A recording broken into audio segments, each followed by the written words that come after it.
రాజన్న మధుర గాథలే వినరన్న మరపురాని మన రాజన్న మధుర గాథలే వినరన్న అభినవరాయలు రాజశేఖరుడు చేసెను ఎన్నో ఘన కార్యాలు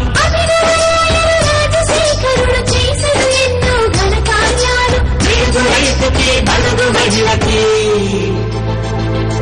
ఇవి శాశ్వత కైంకర్యాలు మరపురాని మన రాజన్న మధుర గాథలే వినరన్న మరపురాని మన రాజన్న మధుర గాథలే వినరన్న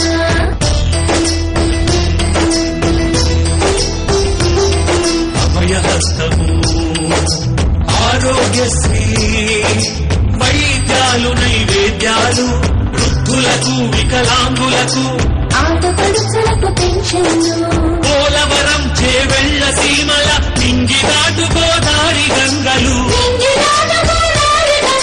సుజలా సుఫలా సుందరా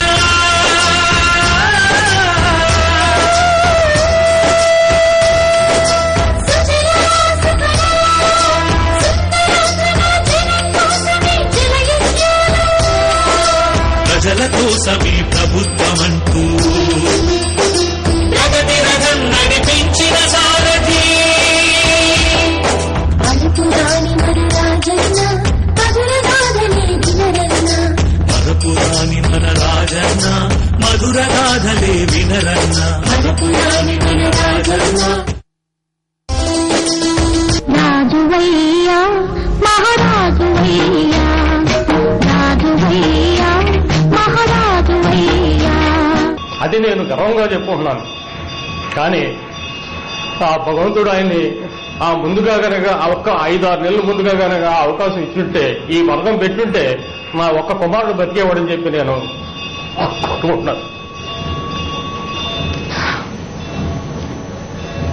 వేలాది మంది తల్లిదండ్రులు ఎంతో ఆనందపడ్డారండి. తర్వాత కాలంలో మీలాంటి తల్లిదండ్రుల బాధను చూసి కరిగిన గుండె ద్వారానే ఈ పథకం పుట్టిందనేది మాత్రం మర్చిపోవద్దు. ఖచ్చితంగా ఆ మహానేత మీలాంటి తల్లిదండ్రులను చూసి, మీలాంటి తల్లిదండ్రుల బాధను చూసే తర్వాత ఆరోగ్యశ్రీని ప్రవేశపెట్టి ఎంతో మంది తల్లిదండ్రుల కన్నీళ్లు లేకుండా చేసిన మాట వాస్తవం కాదంటారా?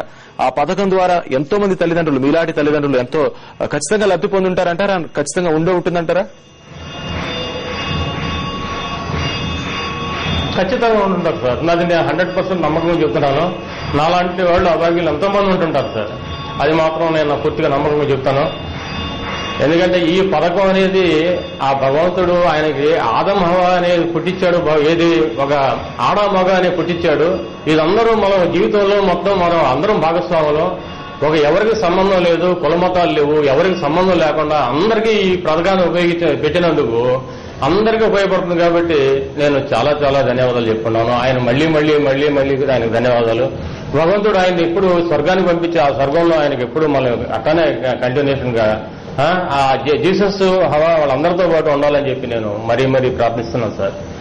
ఆ వైఎస్ఆర్ గారు ఆ జీసస్ గారితో పాటు ఆదం హవాతో పాటు అందరితో పాటు ఆయన అక్కడే స్వర్గంలో నివసించాలని చెప్పి నేను మరీ ప్రార్థిస్తున్నాను సార్. అంటే మీకు అబ్బాయిని కోల్పోయారని మీ మాటలో అర్థమవుతోంది. ఏ విధంగా మీ అబ్బాయిని కోల్పోయారు? ఏ రకంగా కోల్పోవాల్సి వచ్చింది? ఎలాంటి రుగ్మతతో మీ అబ్బాయి కన్ను మూశాడు? అతను 2007 జనవరి 6వ తారీఖున సార్ రాత్రి నుంచి హార్ట్ అటాక్ అని చెప్పి చెప్పుకున్నారు సార్. కానీ నాకు స్తోమత లేదు సార్. నాకు తీసుకెళ్లి ఆపరేషన్ కానీ ఏదన్నా వైద్యం చేయించుకోవడానికి నా దగ్గర స్తోమత లేదు. కానీ తెల్లవారేసరికి నా కుమారుడు హార్ట్ అటాక్ తో చనిపోయాడు సార్. ఈ హార్ట్ ప్రాబ్లం డబ్బులు నా దగ్గర కనుక ఉండుంటే నేను తీసుకెళ్లి ఆపరేషన్ కానీ ఏదైనా దానికి వైద్యం కానీ చేయించేవాడిని. తర్వాత నాకు ఆపరేషన్ సంబంధించిన ఈ ఆరోగ్యశ్రీ పథకం పెట్టారని తెలిసిన తర్వాత నాకు మన జరిగిన ఆపరేషన్ తో నేను మళ్ళీ ఒక బతుకుతున్నాను సార్. ఇప్పుడు ఈ ఆరోగ్యశ్రీ పథకం వల్ల నా కొడుకు కనుక కుమారుడు కనుక ముందు కనుక ఉండుంటే తప్పకుండా బతుకుండేవాడు సార్. నాకు ఆధారం ఉండేవాడు. ఒకడే ఒక కుమారుడు సార్. ఈ రోజు మళ్ళీ నా బతుకు కోసం నేను వేటాడుతూనే ఉన్నాను. నాకు 65 సంవత్సరాలు దాటిపోయినాయి. 66వ సంవత్సరంలో ఉన్నాను. అయినప్పటికీ నాకు ఒక సొంత గూడు లేదు. దానికి కూడా నేను బాధపడలేదు. కానీ ఒక్క 5,000 రూపాయలు నేను రాజీవ్ స్వగృహ అని చెప్పి నా దగ్గర వసూలు చేశారు సార్. ఆ డబ్బులు కూడా మళ్ళీ తీసుకోవడానికి కరువైపోయింది. అంటే అది గవర్నమెంట్ వాళ్ళలో కాజేసి ఆ విధంగా ఆ మహానుభావుడు పెట్టిన పథకాన్ని కూడా నీరు కాచేశారు సార్. ఇలాంటి అన్యాయాలు గాని, ఇలాంటి పరిస్థితులు గాని, ఇలాంటి దోపిడీ గాని మహానేత హయాంలో ఎప్పుడైనా జరిగినట్టుగా మీకు కనిపించిందా? లేదు సార్, ఎప్పుడు లేదు సార్. ఆయన పెట్టిన మంచి పథకాలు, ఎందుకంటే కూడు అన్ని కావాలని చెప్పి ఆయన ఏమందంటే ప్రతి ఒక్కరికి ఆహారం అన్ని కావాలి, పైగా ముందు వైద్యం ముఖ్యంగా ఏంటంటే ప్రతి ఒక్కరికి వైద్యం ముఖ్యం. ఆ వైద్యానికి సరిపడా డబ్బులు లేవు, దాని గురించి సంబంధించినవి పెట్టాడు. కానీ ఈ గృహం అనేది మనకు ఇంపార్టెంట్ అని చెప్పి రాజీవ్ స్వగృహాన్ని పెట్టాడు. ఎందుకంటే తక్కువ ఖర్చుతో ఎక్కువ మంచి అందరికీ ఉపయోగపడేలా పెట్టారు. అటువంటి హయాంలో జరిగింది సార్. ఆ మన వైఎస్ఆర్ గారు చనిపోయిన తర్వాత ఈ పథకాన్ని నీరు కార్చేసి ఆ డబ్బులు కూడా స్వాహా చేసిన జరిగింది సార్. దీన్ని మళ్ళీ అడిగితే ఇది ఎక్కడో హైదరాబాద్ లో మీ అప్లికేషన్ ఉంది, మళ్ళీ వస్తుందండి, మళ్ళీ తిరిగి వచ్చిన తర్వాత మేము సమాధానం చెబుతామని చెప్పి ఒక లెటర్ వచ్చింది. కానీ అండి ఇంతవరకు నా డబ్బులు మాత్రం రాలేదు. రైట్ కరీం గారు, మనం ఎన్నో పాలనలు చూసాం కానీ అభివృద్ధి సంక్షేమ పథకాలు ఒకటి తర్వాత ఒకటి కొన్ని వందల సంఖ్యలో పథకాలను ప్రవేశపెట్టిన, కొన్ని పదుల సంఖ్యలో సంక్షేమ పథకాలను ప్రవేశపెట్టిన ఘనత మాత్రం ఖచ్చితంగా వైఎస్ రాజశేఖర రెడ్డికే దక్కుతుందనేది ప్రజల మాటల ద్వారా వింటుంటే క్లియర్ గా అర్థమవుతుంది. ఒక్కొక్కరు ఒక్కొక్క పథకం గురించి చెప్తూ అలా ఇంటర్లింక్ గా మరిన్ని పథకాలు దానికి జోడించుకుంటూ పోతూ ఈ పథకం ద్వారా ఎంత పొందాను, ఈ పథకం ద్వారా ఎంత లబ్ధి పొందాను, ఆయన ఉన్నప్పుడు ఇంత హాయిగా ఉండేది అని వారు చెప్తున్నప్పుడే అర్థమవుతుంది సంక్షేమానికి అభివృద్ధికి రెండింటికి ఆయన ఎంత బ్యాలెన్స్ చేస్తూ పెద్దపీట వేశారని అర్థమవుతుంది. ఇక రైతుల విషయానికి వస్తే దాదాపుగా 25 లక్షల మంది రైతులకు లబ్ధి చేకూరుస్తూ 1,500 కోట్ల యూనిట్ల కరెంట్ను ఆయన తొలిసారిగా ఉచితంగా అందించారు. 7 గంటల పాటు తొలి సంతకం చేస్తూ ఉచిత విద్యుత్ పథకాన్ని ఎంతకాలం అమలు చేస్తారులే, మధ్యలోనే పథకాన్ని అటకెక్కించేస్తారని అప్పట్లో ప్రధాన ప్రతిపక్షం ఎంతో ఎగతాళి చేసింది. కానీ చిరునవ్వుతోనే దానికి సమాధానం చెప్పిన వైఎస్ఆర్ ఆ పథకాన్ని విస్తరించారు. 2009లో మళ్లీ రాగానే 7 గంటల్ని కాస్త 9 గంటలు నాణ్యమైన ఉచిత విద్యుత్ గా మార్చారు.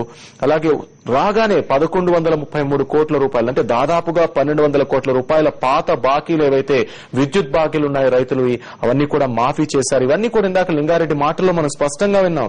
అంతేనా, అన్నదాతలు అప్పులతో సతమతం అవుతుంటే వారి సంక్షేమం కోసం అంటే దాదాపుగా 63,81,000 మంది రైతుల సంక్షేమం కోసం 11,100 కోట్ల రూపాయల రుణాలు మాఫీ అయ్యాయి.